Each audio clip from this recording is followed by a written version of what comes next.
UP की सियासत में तूफान आने वाला है। उस तूफान का नाम है स्वामी प्रसाद मौर्य। नमस्कार, मैं सिराज, आप देख रहे हैं नेक्स्ट 9 आवाज। बाराबंकी में प्रेस कॉन्फ्रेंस हुई और माइक पर आते ही स्वामी प्रसाद मौर्य ने वो ऐलान कर दिया जिसके बाद यूपी की सियासत में भूचाल आ गया।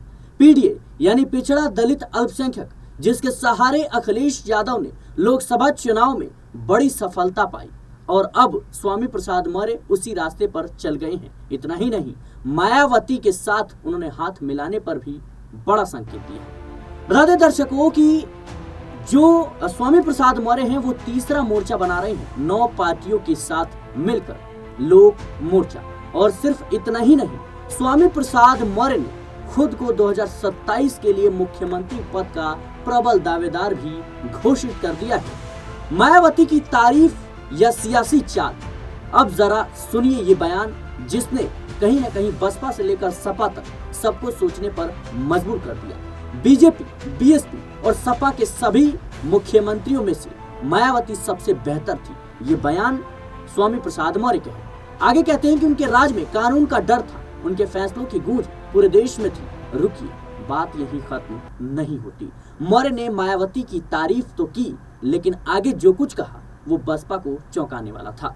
उन्होंने कहा कि अब वो बाबा साहेब और कांशीराम की राह से भटक गई है, इसलिए जनता उनसे दूर हो गई है। तो सवाल ये है कि क्या ये सिर्फ तारीफ थी या कि जो स्वामी प्रसाद मौर्य हैं ये मायावती को तीसरे मोर्चे में शामिल करने की कोशिश कर रहे हैं।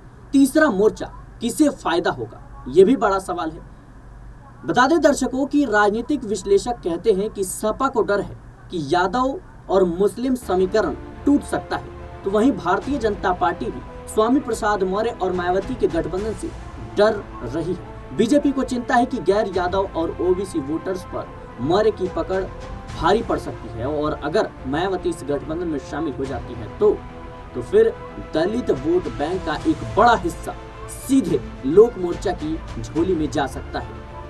लेकिन क्या केशव प्रसाद मौर्य के पास वो ताकत है? सबसे बड़ा सवाल यही है। क्या केशव प्रसाद मौर्य के पास वो जनाधार है जो यूपी की सत्ता की चाबी बन सके? क्या उनका लोक मोर्चा जमीनी स्तर पर काम कर रहा है? और क्या मायावती सच में इस मोर्चे में शामिल होने जा रही है? क्या मायावती कहीं ना कहीं स्वामी प्रसाद मौर्य को माफ कर आगे बढ़ने वाली है? मायावती पहले ही कह चुकी हैं कि वो किसी से गठबंधन नहीं करेंगी, लेकिन राजनीति में दरवाजे हमेशा खुले रहते हैं। और अब जिस तरीके से स्वामी प्रसाद मौर्य कह रहे हैं कि मायावती एक बेस्ट सीएम है, चाहे वो सपा की बात कर लें, बीजेपी की बात कर लें, सबसे बेस्ट मुख्यमंत्री मायावती है। ऐसे में सवाल इस बात को लेकर उठ रहा है कि आखिर स्वामी प्रसाद मौर्य के मन में चल क्या रहा है?